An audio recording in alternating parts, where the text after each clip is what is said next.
Shalom Bracha, une fois n'est pas coutume, un commentaire sur la paracha de la semaine, sur Parashat Beshalach. Le texte est très étonnant et contradictoire en lui-même. C'est pas étonnant. Le but de Dieu, c'est d'unir les opposés et les contraires. Mais vraiment, là, c'est un choc. Dans la paracha de Beshalach, je vous laisse regarder le texte. Velo nacham Elokim derech eretz Pelishtim, ki amar Elokim pen yinachem ha'am, de peur que le peuple regrette, change d'avis et retourne en Égypte.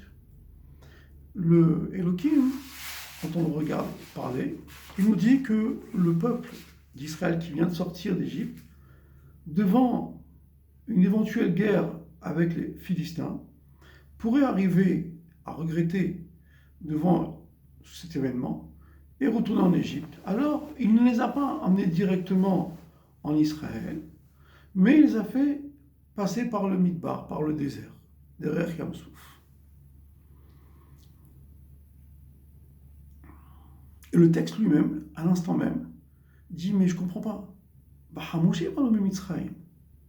Le texte ne comprend pas. Très étonné. Là, j'ai aucun pirouche, je regarde le texte pour l'instant. Je lis le Chumash. Simplement. Je lis le Chumash. J'invente rien, je regarde le texte comme il est devant moi. Le texte, je ne comprends pas.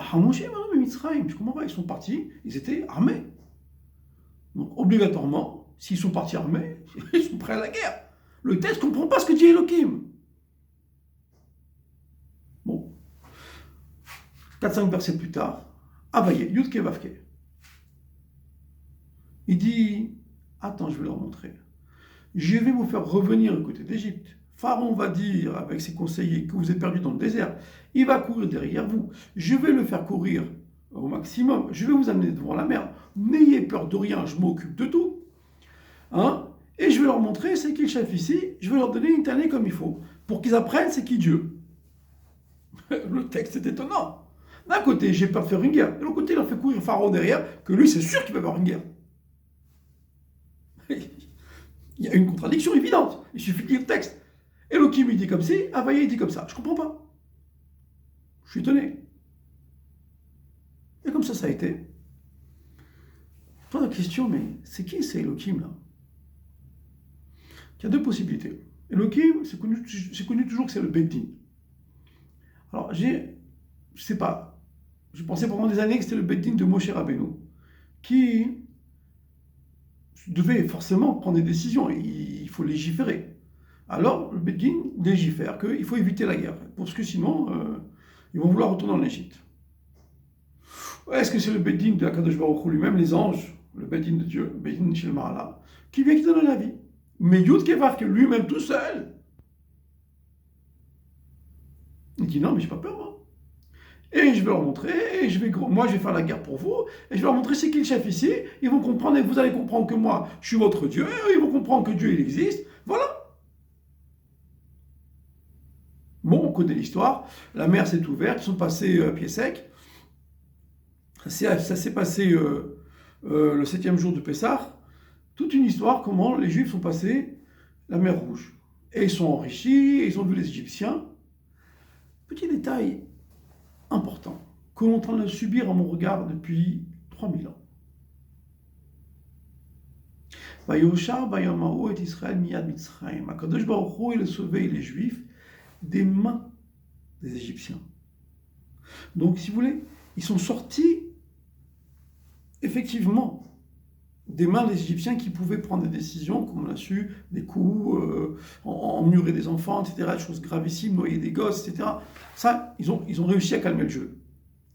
Aval, de la tête, de la galoute. Qu'est-ce qu'ils vont penser, les gens? Jusqu'à présent, on n'est pas sauvés. Ça, c'est une volonté. Et arrivé, un peu plus tard, à Matan Torah, la Chassidoute ramène, certainement au nom de la Gemara, de la Kabbalah, qu'ils avaient Mouchin de Katnout, une intelligence, un système intellectuel de petits. Ils étaient petits dans leur tête. Bon, on en parlera plus tard, ce lien de petits et de grands, ça va nous servir pour d'autres choses. Mais à la fin de la paracha, il se passe quelque chose de grave. Gravissime, et là, c'est vraiment important. Arrivé après qu'ils ont passé la mer Rouge, qu'ils ont vu la guerre, ils ont vu ce que Dieu a fait. Là, c'est clair, maintenant, il n'y a plus de safek. Ils sont arrivés après ça, ils avaient besoin d'eau. Il y a eu de l'eau. Il y a même eu la manne. Donc on a tout le maintenant. Une fois qu'ils ont eu la manne, etc., il y a eu toute une grande discussion. Oui, mais on est dans le désert. Est-ce que Dieu, il est parmi nous, ou bien pas? Est-ce que Dieu est parmi nous? Est-ce que Dieu va régler les problèmes d'une petite maman, d'un petit garçon qui veut un ballon, d'une petite fille qui veut les rubans à sa robe ou à ses chaussures, etc., etc. Elohim bekirbenu im aïn. Alors là, Dieu dit stop, ça suffit. Et Amalek apparaît. Amalek, Gematria, ça fait le doute. Jusqu'à présent, Dieu ne disait rien.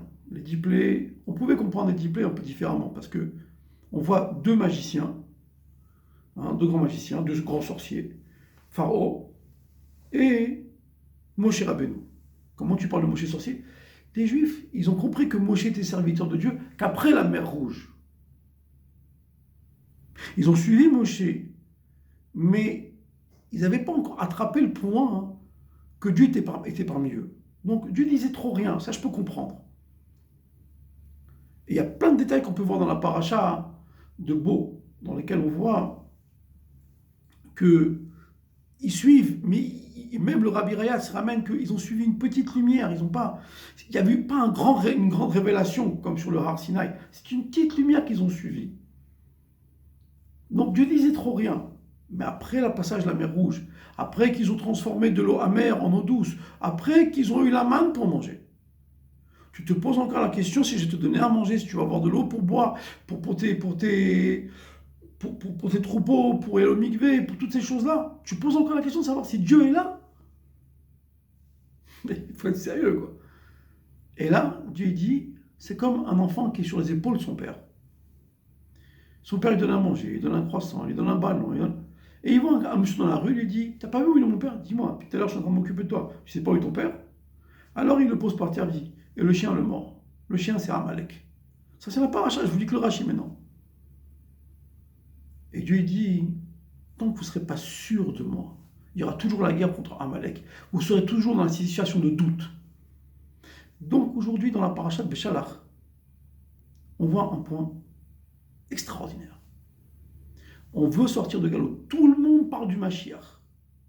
Alors, la paracha de Béchalach nous dit tout. Clairement. La question n'est pas que de la Emouna. La Emouna, c'est ce qu'il a fallu pour sortir d'Égypte. Et ce sont les femmes qui ont eu, Nashim Tzidkaniot, qui ont eu cette Emouna, disant à leur mari, on sortira d'ici, mon mari.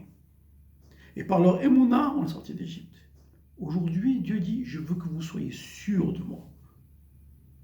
Cherchez chacun de dire, je vais essayer ce qui est écrit dans la halakha. Je vais dire clairement, je ne vais pas dire que je suis malade tous les vendredis après-midi à 2 heures bizarrement, j'ai une courante au ventre et je vais aller j'ai une diarrhée tous les vendredis après-midi. Non, c'est Shabbat.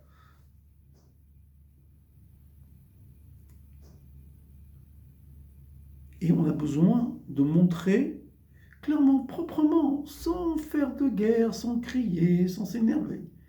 Dieu a demandé, je fais. C'est ce qu'on appelle le bitachon. Tout ce que Dieu m'a demandé de faire, c'est pour mon bien.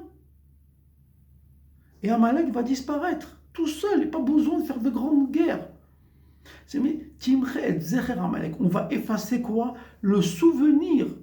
Zecher, ça veut dire, en vérité, ouvrir dossier, penser que c'est lui qui s'occupe du monde. Zecher, ça ne veut pas dire se souvenir en fait seulement. En vérité, ça veut dire penser que c'est lui qui dirige. On va plus penser au doute. C'est ça la paracha de Béchalach. On nous demande à nous une seule chose. Toute la paracha de Béchalach, passer la mer Rouge, la manne, l'eau, tout ce qu'on a eu, tout, le feu de vent, la nuée pour enlever les serpents, le feu la nuit pour avoir chaud. D'être sûr que Dieu va s'occuper de nous. Et là, il n'y a pas besoin de savoir si ma chair va venir ou pas venir. il est là déjà. Tout ce qu'on nous demande, c'est d'être sûr que Dieu est avec nous. Ça, c'est la parasha de Béchalach. Bientôt, on va rentrer chez nous en Israël, tout le monde. Allez, Kol Tov.